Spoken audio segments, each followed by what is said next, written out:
stop trying to get your horse's head down to make them rounder and get them on the bit. Because when you do that, as a rider, you're going to focus too much on your hands in a downward and pulling fashion, which is just going to cause the horse to pull back and brace in the underneck. You might be able to get them to get their head down, but what they're really doing is just breaking in the cervical vertebrae. And you will know if that's happening because this part of the neck will be very flat, if not concave downward, and then you'll have a bulge of muscle here.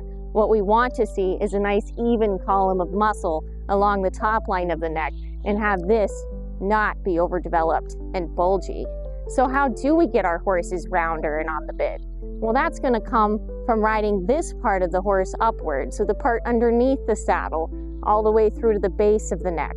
So what you want to do is you want to make sure you're not gripping or pinching with your thighs, because that is just going to be like a clothespin and get the back of the horse to hollow out away from your seat. So you want to keep your thighs open while having the ability to use your lower leg to give little tickling aids here at the girth. So that way the horse brings their abdomen upward and rounds the spine. That effect is going to bring the whole top line lifted and rounder, and then you are going to see the lowering of the head and neck as a result.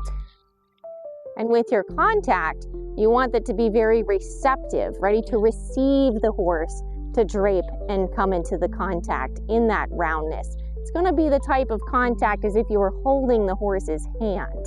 You don't want to have it as a tight contact. You don't want to have it too loose and floppy, because we need the horse to feel the bit in order to seek the bit. And so then your hands are always going to be thinking of lengthening the horse's head and neck forward and downward with a lift of your hands and a pushing forward.